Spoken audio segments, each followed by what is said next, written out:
So Nvidia insiders dump more than 1 billion A Billy. in company Beautiful. shares, including the CEO Jensen. He dumped some shares as well. Got to buy some more alligator jackets. Ain't cheap. I don't know if y'all know. That's a fact. So should this be reason to be concerned? No, I think one thing. I mean, Nvidia is at a all-time high. If I made you money, please put yes in chat. Thank you for everyone who's invested long term. I'm proud of you. A lot of times when these stories come out, people aren't looking at the point of exit upon liquidation. They've been selling into the strength of the stock, and it started like around the 142.18 area. They just are exiting at great points. When we went to Nvidia, we talked to a lot of people who had been holding their shares 8 or 9 years. Mm-hmm. Well, if you're up 15,000%, it may not be a bad time to liquidate. And what's not often talked about is when people liquidate for these life events, they often rotate back in at a later date. But if they're exiting at an all-time high, that should tell you something. So, like, I would be mindful of, hypothetically, if I got in the market in April, invested in when I made the call out, and then Jensen exit, I would exit when he does for maximum profitability, and then I would wait for the next drop. It's a great headline, but I think too often people forget how long of a period of time these employees and the CEO has been holding these shares. Yeah, I think this is much different from winter of 22 when we saw all these CEOs selling. It's just much different. You're right. It's one of these things, you know, Jensen being obviously his founder of the company and Nvidia hitting all-time high. Yeah, you're going to take profit. If you look at the wealthiest people in the world, he's creeping up. He's in the top 20 now based on this run. Yeah. But Nvidia itself as a stock, it still has so much room to grow, right? Like when in January, it was trading at 146 or 149. It's all-time high. Today, it's at 157. That doesn't feel like much of a move, but you take DeepSeek into account in late January. You take April 7th into account. Inflation, the Iran conflict. Right, all these conflicts. And we got down to the 90s, and now we're here up at 157. I think we're just getting started, right? It hit that technical level of that golden cross where the 200 EMA is now under the 50-day EMA.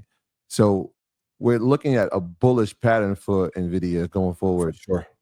Which is interesting because it feels like it's always been bullish, and we've always been bullish on it. Maybe that's part of the reason, but it still has so much room to grow, and it still is going to be the leader for the next, like we said, 2 to 5 years in the space.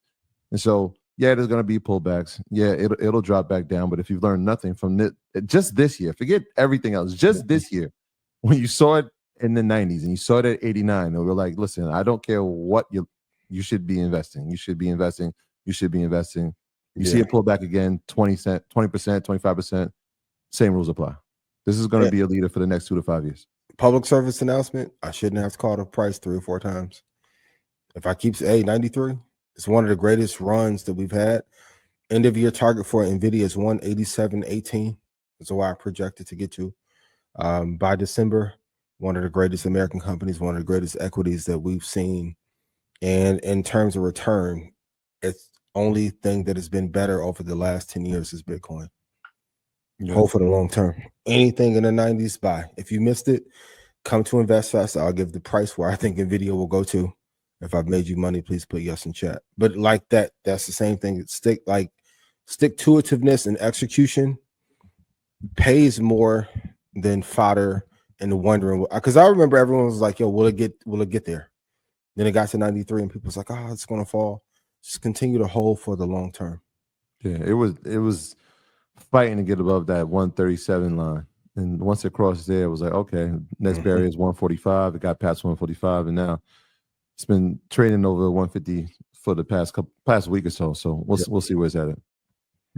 And the thing that I love about the company, they are not resting on their dominance they've had for the last 2 years. They are still fighting for better GPUs. The company's ran immaculately, but they're doing better there. And like we said, just being able to meet the employees, they're some of the brightest people that I've met with in business. Like you cannot deny the team and culture that they've assembled. So they are number one, and they're not resting on that laurels, unlike IBM, unlike Apple, unlike Intel.